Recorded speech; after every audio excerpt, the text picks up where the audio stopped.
Okay, good morning. 5 a.m. na umaga. So, ayan, may mga ita-transfer na tayo. Actually, ita-transfer natin to. Mamaya, ita-transfer ko na to. Ito yung nagka-aberya. So, limang, ano ba to? Ito yata yung Romaine eh. Tapos yun yung Almaty. Tapos ito naman, ganun din. Tiberius. So, ito yung transfer ko dun sa styro. Ito, baka i-transfer ko. Pag-isipan ko na lang mamaya kung saan ko ita-transfer. Pero ita-transfer din natin yan.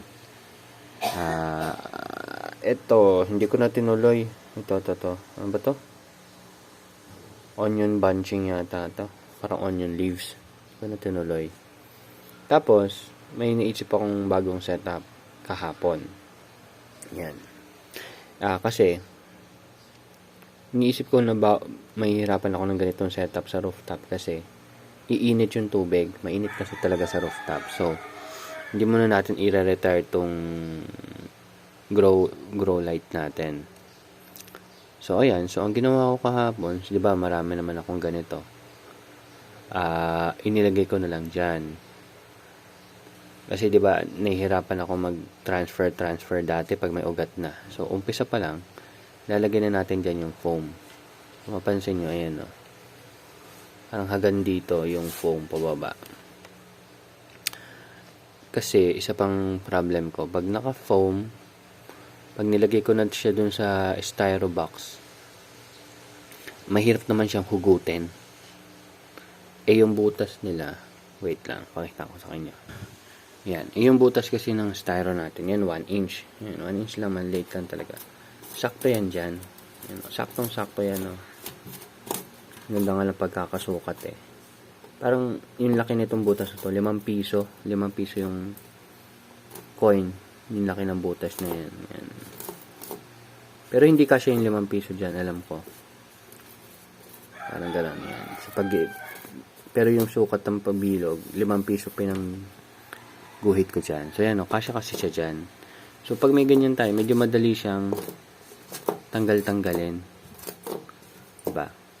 Kaya naisip ko na ulit na gamitin ulit siya. Actually, o-order ulit ako ng 1 inch na mga 100 pieces siguro. O baka dagdagan ko pa sa 100 pieces. Yan. So, order ulit ako. Yan, ang dami. Yan. Pag foam lang kasi, foam, nilagay ko dyan. Yung foam. Ito, dito. Yan. Depende ba, iba-iba naman yung size ng foam ko. Minsan may maliit, minsan may mas malaki. Minsan mahirap siyang hugutin. Ayun o. Ay, sorry. Ayun o. Sumasama na yung yan. Naririnig niyo, diba? Yan. Pero pag ito, yan. Smooth na smooth. Kaya naisip kong ibalik na lang muna ulit to. Kaya ayun. Kasi lalo na kung ganyang kalaki yung foam, ang hirap i-siksik. Minsan ginugupit ko pa. So, umpisa pa lang, nandito na sila. Para nakashape na sila dito. Tapos salpak-salpak na lang. Tapos, hindi na kami hirapan mag-transfer. Kasi, umpisa pa lang, nandyan na yung seedling.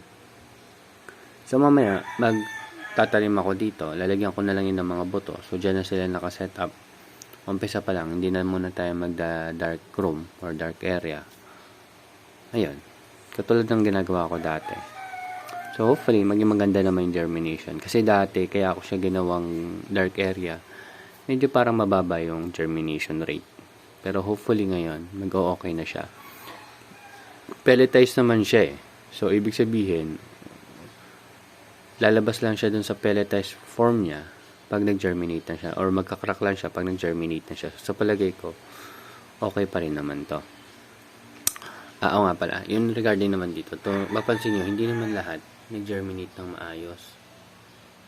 So, possible, yung iba dito, yun yung ipang sabay ko sa batch na to. Ang pagitan lang naman kasi nila, ito ay May 10, ito ay May 12. So, 2 days lang naman ang pagitan nila. Palagay ko wala naman masyadong problema doon. So, harvest ko na lang din sila in 45 days.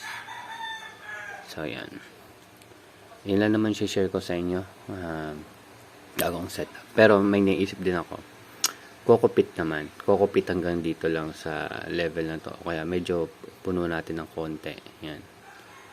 Tapos, yun yung nakasetup sa kanya. Kokopit. Para pwede ko siyang masetup doon sa rooftop. Kasi may naisip ako kung paano siya set up sa rooftop. Gusto ko pa rin siya masubukan doon sa rooftop.